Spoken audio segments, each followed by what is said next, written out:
Good morning, students. Today we are going to learn about chemistry.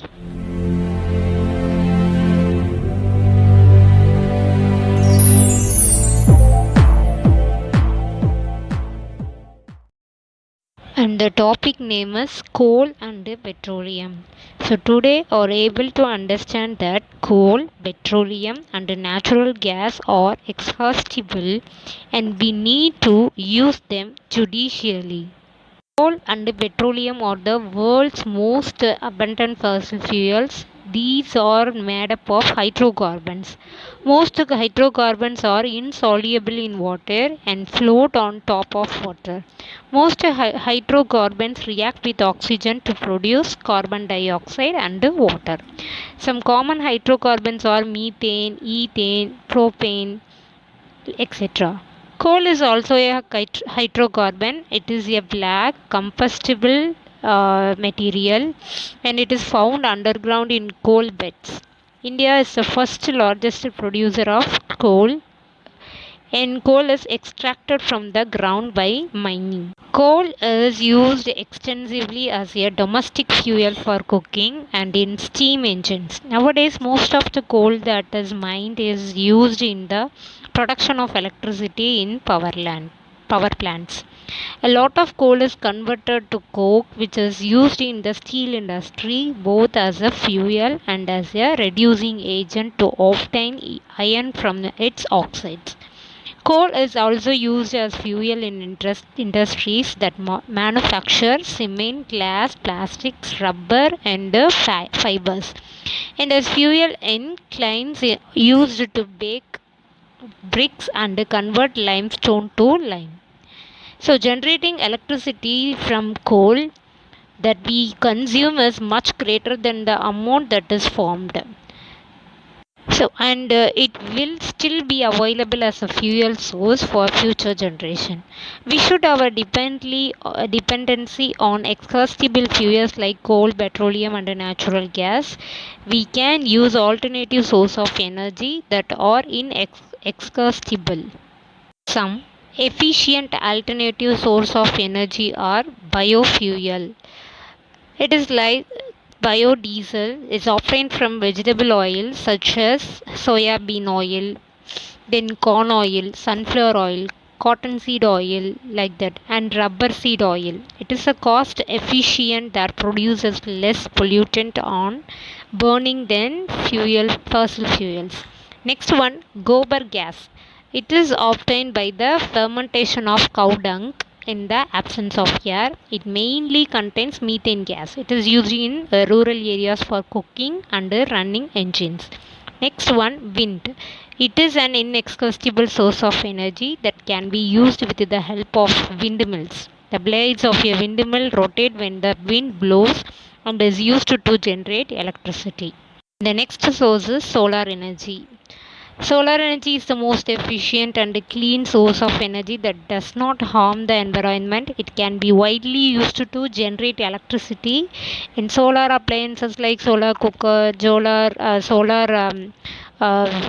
light, and for domestic purposes, and in solar greenhouses for cultivation practices.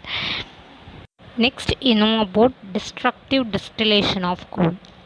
The process by which coal decomposes when heated to a high temperature in the absence of oxygen or in the presence of limited amount of oxygen is called destructive distillation of coal.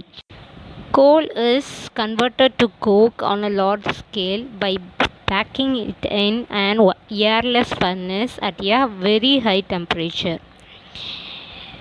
It forms coal gas, coal tar, and ammonium liquor. The destructive distillation of coal can simply be represented as coal gives coke plus ammonium liquor plus coal tar plus coal gas.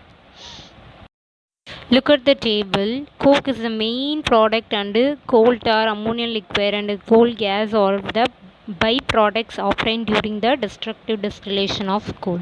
So here their properties and uses are given in this table. Next we are going to learn about refining of petroleum. Petroleum that is extracted from reservoirs is refined in petroleum refineries. The process of separating petroleum into various useful components is called refining. The various petroleum useful is separated into fractions by fractional distillation. Each fraction has a different boiling point. Fractional distillation is done in a fractionating tower. Petroleum is first heated to a temperature of about 400 degrees Celsius in a furnace to convert it into vapors. Here, some uses of fractions of petroleum are given. Petroleum gas, petrol, naphthalene, kerosene, diesel, lubricating oil, and fuel oil and residue. These are the fractions are given by the petroleum fractional method. Next we are going to learn about natural gas. Natural gas is a colorless, odorless and tasteless gas which is becoming a popular commercial, industrial, domestic and automobile fuel. Natural gas is a fossil fuel that exists in a gaseous state. It is mainly composed of methane gas and a small percentage of other hydrocarbons. It is usually found deep inside the earth crust and also occurs in coal mines and is formed in marshy areas and landfills by the decomposition of vegetable matter. There are many advantages of using natural gas as fuel. It is widely used in the thermal power stations as fuel in vehicles and in the manufacture of chemicals, fabrics, glass, steel, plastics and paints. It is also used in electricity generation. Natural gas lighter than air, therefore in case of leakage it dissipates quickly. As it is a colorless and odorless gas, we cannot detect the leakage. I hope you all understood this topic. Thank you.